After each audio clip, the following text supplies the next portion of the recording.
It's Wednesday, the 17th of November 2021. Welcome to the Fear and Greed Business Headlines, where we give you the top 5 business stories you need to know in just 5 minutes. I'm Michael Thompson, and good morning, Sean Aylmer. Morning, Michael. 5 stories in 5 minutes. Let's get into it. Story number 1, Sean, I am not an economist, so I'm relying on you to decipher this story for me. Yesterday, Reserve Bank Governor Philip Lowe said the nation's economic recovery was on track thanks in part to its very low interest rate policy, but he seems determined to wait and see on interest rates. Yes, Dr. Lowe said the economy was making better than expected progress towards the central bank's inflation target, but there's still a long way to go. He said the current bout of inflation around the world, that we're feeling in Australia as well, is likely to be temporary, and price rises are likely to be much lower next year. Now, he acknowledged that an unexpectedly high level of inflation or a faster rebound in Australia could lead to interest rates rising sooner than 2024, but he added that it was possible that progress was slower than expected, which would result in a cash rate staying lower for longer. Overall, he's very, very confident about the medium-term prospects of Australia. What's all this mean? Well, the Reserve Bank doesn't want to lift interest rates next year. It isn't convinced it will have to do so in 2023.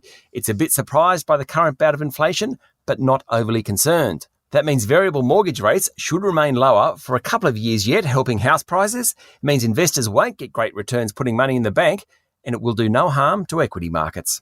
All right, on to story number 2. And Sean, this would have to be one of the most extraordinary stories I've heard in a long time. There are growing amounts of cash in the economy, yet payments using notes have plummeted. What's going on? Well, people are hoarding cash. In fact, the total value of Australian banknotes has doubled in a decade and is up 20% since the beginning of last year. People would rather hold on to real money, cash, rather than put it in the bank. Now, if you put it in the bank, you're not getting much interest, so there's probably not that much difference apart from security. There are other reasons people like to hoard cash as well. It's private, there's no record of it, it's widely accepted, it helps for budgeting, and it's also easier when you're making payments to family and friends. So we have this situation where people are spending less cash, but there's more under the bed, so to speak. In fact, the value of Australian banknotes in circulation totaled 100 billion last month. That's quite amazing. Of that, between 50 and 75 billion is probably stashed away somewhere. Now, not surprisingly, Michael, it's all about holding 50s and $100 notes.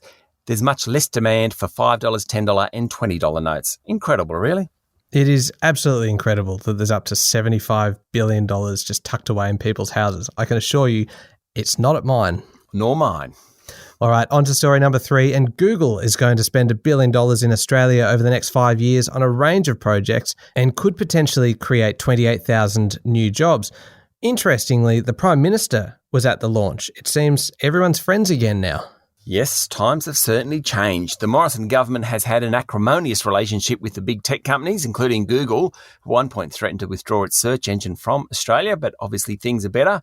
Google said it will work with science agency CSIRO and Australian universities to fund projects of national interest, including projects around the Great Barrier Reef.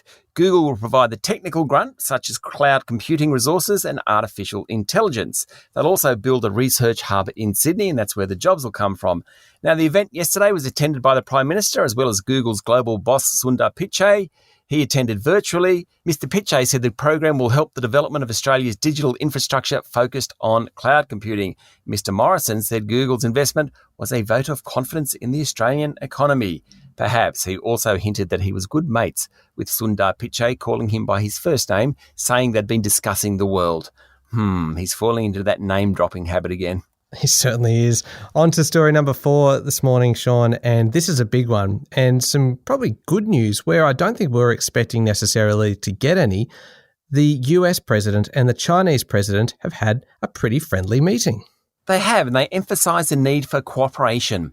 Joe Biden and Xi Jinping's first face-to-face summit, which was held virtually, went for 3 hours. It covered a range of topics from Taiwan and human rights to trade. There was no specific breakthrough on agreements or disagreements for that matter, but the atmosphere was described as respectful and open, and Mr. Xi even called the US his old friend.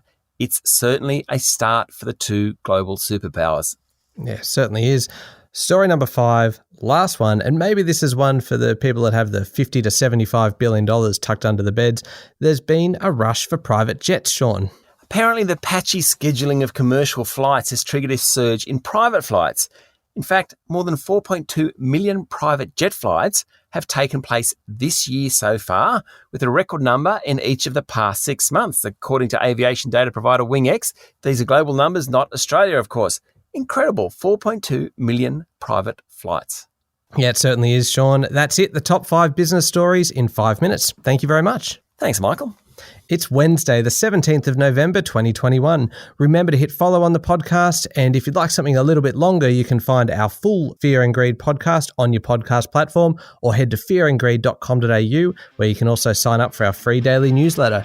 I'm Michael Thompson, and that was the Fear and Greed Business Headlines. Have a great day.